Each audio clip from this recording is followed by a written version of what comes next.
Hey everybody, how's it going? Aaron Rift here along with good old JM, Jeff Meacham. Once again, how you doing, Mr. Meacham? Very well today, Mr. Rift, very well. So today we will be discussing the top Smackdown matches to watch before you die. Covered the Raw ones, so it's only fitting we cover the SmackDown ones too. And even though SmackDown has been somewhat of a B show over the years, it has produced some memorable moments, and when I came up with my list here of matches, I have reinforced my previous opinion that 2002 and 2003 was truly the glory period of SmackDown. Absolutely, I agree with that. Same with my list. So let's get started here. This is actually in chronological order what I have here. First off, I have the Buried Alive match from September 1999, one of the early episodes of SmackDown. You had The Rock and Mankind against The Big Show and Undertaker for the tag team titles. And this was just a crazy, wild brawl. You had Mick Foley taking these bumps, being thrown halfway across from the ramp down to the barrier pit. Yeah. I mean, it was insane. And then you had Triple H coming out with the shovel, hitting Big Show, knocking him out. Big Show falls over. Then you have Steve Austin coming out in the ambulance. And it really defined the Attitude Era because it was just pure out-of-control mayhem. It really did, and it really showed that SmackDown was willing to do anything to make sure they kept the ratings in their favor. And like I said, this is the third ever episode of SmackDown. And third episode out of the gate, they're coming along and having a Buried Alive match on broadcast television. That never happened again. I think this was the first tag team Buried Alive match. I believe so. First ever tag team Buried Alive match. The only Buried Alive match to ever happen on broadcast television on UPN back then. Yeah. So it was an amazing thing to have happened. One that I came up with actually was 2 weeks before the very first episode of SmackDown. Right. Rock versus Triple H for the title, with Shawn Michaels and Shane McMahon as the guest referees. That match and that whole SmackDown set the tone for the future of the show. Absolutely. And, it also showed how completely far gone Shawn Michaels was, because they had him involved in the main event of the show, turning on the fans and rejoining up with Hunter at the end of the show. Yeah. And then we didn't see him for 6 months. Yeah. Or whatever it was. Yeah, that was the only unfortunate thing about it, but it was a significant great match. Significant way to start off SmackDown and kick off the series. Yes. All right, well, moving on to the year 2000, from April 20th, I have on here Triple H versus Taz. This match was interesting because Triple H was the WWE champion and Taz was the ECW champion. A very unique situation where Mike Awesome was ECW champion. Yep. He jumped ship to WCW, and Taz ended up winning the EC title, and it was a transitional period. And during this time, Taz actually showed up on SmackDown as the ECW champion against the WWE champion, Triple H. Taz already signed with the WWF a few months prior, right, and showed up at the Royal Rumble at the debut against Kurt Angle, and then before he knew it, he was involved in a situation where he had to get the ECW title off of now WCW talent Mike Awesome. He had a WWF wrestler versus a WCW wrestler in an ECW ring for the ECW championship. Very bizarre. That didn't happen again until ever. It never happened again. Yeah. When you had WCW talent with Mike Awesome. But you had, later you had WWF versus ECW down the line. Yeah, you had the WWE ECW title. Exactly, yes. But this is when it was still the ECW championship, and it was interesting because not only was Taz on that show, but Tommy Dreamer also appeared on that show to interfere and try to help Taz beat Triple H, and ended up costing Taz everything, and that's when they had their match where Dreamer beat Taz for the title later at ECW at CyberSlam, and then Just Incredible won, and it went from there. Yeah. But it was a great transitional period between Mike Awesome and the rest of ECW, that they had Taz, a WWF contractor wrestler, show up. It really showed how deep WWF's hands were in ECW at the time. Yeah. Because that wouldn't have happened a few years prior. Right. So that was interesting. You had that from 2000.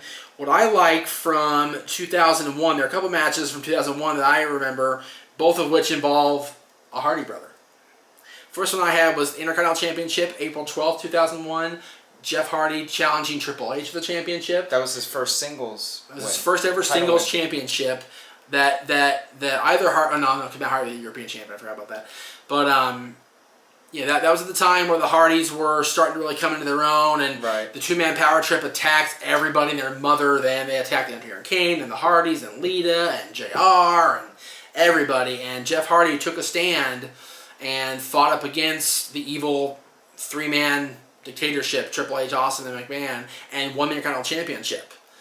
And then a month later, it was actually on May 22nd when it was taped, because I know because I was there, TLC 3. Yes. That was unbelievable. And seeing that show live, that whole SmackDown was so well written. The fact you had Triple H had to be written out the previous Monday, the previous night, because we were there, with the quad tear. And then Vince comes right out of the gate and goes, you know what? We're having TLC tonight. We're going to have Benoit and Jericho versus the Hardys versus Edge and Christian versus Dudley's. We all went, holy shit. Yeah. This is going to be good. And it was arguably the best TLC match that wasn't at a major pay-per-view. Well, absolutely. And it's sometimes considered to be the forgotten TLC match because it took place on SmackDown. And because you know who's in it. Exactly. But it was a tremendous spectacle. Great match. Matter of fact, in the description of WWE.com, they talk about this match later. Jericho's team won the match. It's like, yeah, Benoit and Jericho won the match. Matter of fact, I think Benoit was one that climbed the ladder to get the belts. Right. I think. But 14 years ago, so it's hard to remember. But it was just a phenomenal match. All right, well, let's move on to 2002 here, which, as I mentioned, the real glory period of SmackDown. You had the brand extension. SmackDown became its own brand. And there's several matches I want to mention real quick here. You can add your 2 cents whenever you'd like, which is always. We got Edge versus Kurt Angle, which was a steel cage match, May 30th, 2002. And this match is noteworthy for Edge's performance in this match, and in particular the spot where he does the spear from the top onto Kurt Angle. That was the match where he hurt his shoulder. Yeah, he got hurt. Had to be removed from the King of the Ring tournament, right? Right. Yeah, that match. I'll tell you what, Kurt Angle in 2002 and 2003 may have been at his best. Yeah. Kurt Angle had a great match with everybody, but then again, it's Kurt Angle. Of course he's going to have it. But Edge had a good match. Edge had several good matches that summer. You mentioned that one. There's one a couple late in 2002 with Edge that, you had Edge and Mysterio against the Guerreros in October. You had Edge and Eddie Guerrero in September, no disqualification. That was a tremendous match. And they had the ladders. They had the ladders in that match. They did. That was absolutely crazy how Edge mentioned this, and I'll give Heyman credit because I gotta give Heyman credit. When Paul Heyman took over the writing of SmackDown, that show improved by leaps and bounds. No question. It was during this period, 2002, 2003, when he was writing the shows.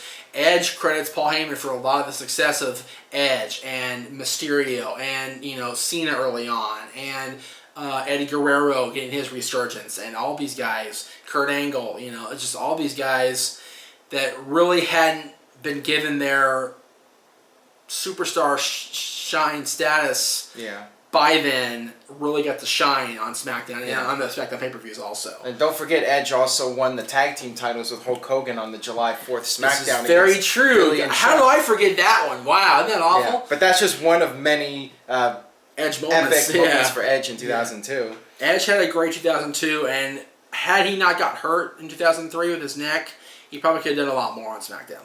Exactly. And then also in 2002, real quick, I want to mention John Cena versus Kurt Angle, the Angle Invitational. The initial outing for John Cena. Yeah, which was John Cena's first big appearance, and he responded to Kurt Angle saying, "Ruthless aggression."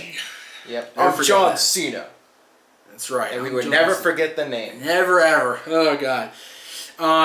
But when you talk about 2002 and 2003, there's a couple of really good matches in 2003.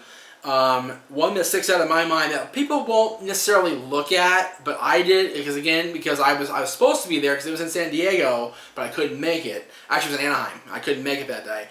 Rey Mysterio against Matt Hardy for the Cruiserweight Championship when Rey's family was there. Yeah. That was really the outing that put the Cruiserweight Championship at the forefront of SmackDown. It was the main event. It was Rey's backyard, if you will, because it was in Anaheim, not San Diego, but close enough. And just a tremendous outing from both guys. Matt Hardy, who was never really considered the cruiserweight, but always tried to keep the weight. Yeah. Great gimmick. And this is the end of it because Ray won the championship, and that was how it ended. It was just a great feud and a great way to end the feud at Anaheim at the Pond back then. Just an awesome outing for both guys. Yeah, that was a good character, the whole version 1. Version 1 was good. Version 1 was very good. Yeah, and speaking of 2003 matches, you mentioned tag teams, Eddie Guerrero and Tajiri, because Chavo was hurt. Eddie Guerrero and Tajiri against the world's greatest tag team. That's on my list too. Yeah. I think they were still Team Angle then, but I could be wrong. Yeah, I think they were. This was like June 2000. Yeah, this was June 2003. It was taped on the. It was taped in May, I believe it was, and this was the second match because they had a match at Judgment Day, a ladder match that Tajiri replaced Chavo in the match, and they won the tag titles, and then they had the rematch on SmackDown. And Eddie and Tajiri rolled out the same way they rolled in the lowrider with the tag titles in possession, and it took. I forget who beat them for the tag titles, but that's when Eddie turned on Tajiri. But it was just Eddie. Eddie is another one of those guys like Edge who had a great 2 or 3 years there with Paul Heyman at the helm of SmackDown. Yeah, he was really coming into his own. Eddie really did. It culminated with the championship win at No Way Out. Yeah. And speaking of Paul Heyman guys that come into their own, the Beast himself. Yes. Brock Lesnar. Brock had a lot of memorable moments in 2003. One match, of course, everybody remembers Brock Lesnar versus The Big Show with the epic spot, the ring just collapsing. Imploding, yes. And Taz and the announcers, Michael Cole, were just going completely insane. Yeah, and to bleep it out. It was good. Great. It was really a all-time classic moment. And then the Iron Man match. I was going to say that's Brock Lesnar versus Kurt Angle. One of my favorite Iron Man matches. One of the most intense The first time that I know of a purposely hour-long match was on Raw or SmackDown. Yeah. If I remember right. I believe so. Yeah, it was the first televised Iron Man match. And it was incredible. And it actually went back and forth. It was 4-5, I believe, was the end. And Kurt Angle had Brock Lesnar in the ankle lock. And it was just very intense. And in the end, Brock Lesnar did not tap out. And Kurt Angle came just short of retaining the title.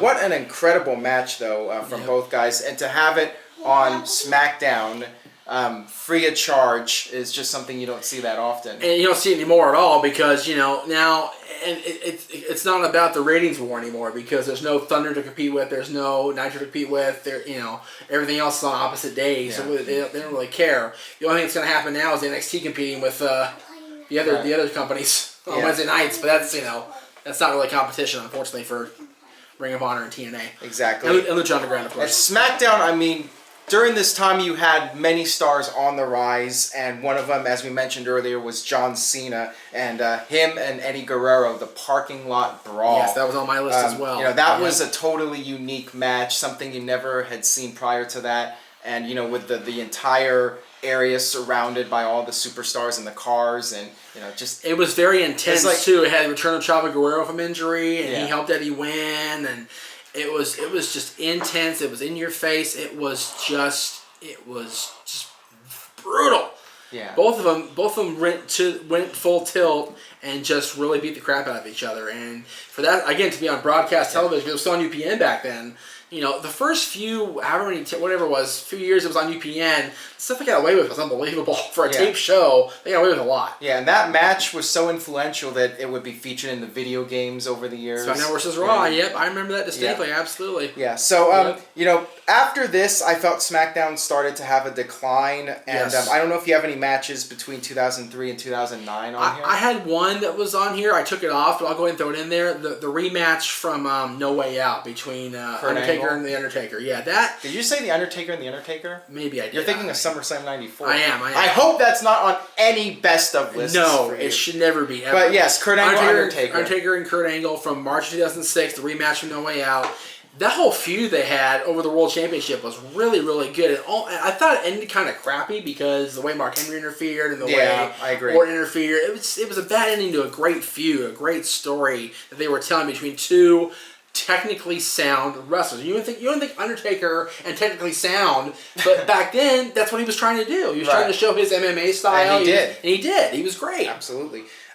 So moving on here to recent years, a couple matches from 2009 I wanted to mention. One of them is CM Punk versus Jeff Hardy steel cage match, which was the SmackDown after SummerSlam. This was Jeff Hardy's final match WWE in match, WWE. yeah. And one thing I want to note real quick, it had nothing to do with the match, but the following week you had CM Punk coming out dressed up as Jeff Hardy. Yes. And that kid in the Carlito shirt just totally pissed off. I mean, that was just classic. That was almost as good as Angry Miz Girl.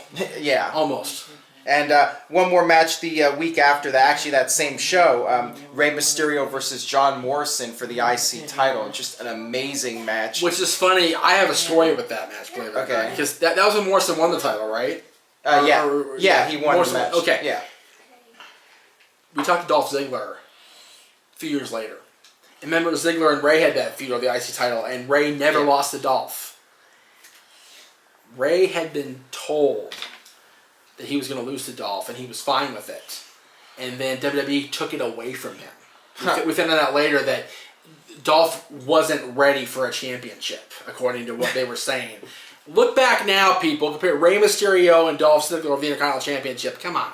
Well, all I remember is that I was at SummerSlam and the crowd was going nuts for Dolph Ziggler. So it was clear back then. Ziggler's been over for a long time. They didn't give him the belt. It was really bad. Yeah, and one last match I want to mention here, June 14th, 2013, the most recent match that I have on this list, The Shield versus Randy Orton and Team Hell No. This was the match. Shield's first loss. The Shield's very first loss. As a team, And as I mentioned in the Raw video when we did the Raw matches, anytime you have the Shield on a match, whether it's on Raw or SmackDown or pay-per-view, it's always memorable. And this was a very significant match because of the fact that the Shield finally lost in a 3-on-3 match, and it further elevated Daniel Bryan towards becoming the top contender for the WWE title. It really did. This match elevated everybody that was involved in it, because yes, the Shield lost, but they were still able to recover and still show they were dominant, because it took Randy Orton and Kane and Daniel Bryan to bring them down. Yeah. When The Undertaker couldn't do it. When all these other guys couldn't do it. Undertaker couldn't do it. Cena couldn't do it, exactly. Cena ended up teaming with him later. It was ridiculous. Yeah. So yeah, that was just an amazing match. Great moment for Daniel Bryan on his rise to the top. Yes, absolutely. So there you have it for our list of SmackDown matches to watch before you die. Leave a comment on the YouTube page. Let us know which matches you think are must-see SmackDown matches. And stay tuned to NoDQ.com for the very latest in WWE, TNA, and the Indies. Thanks for watching.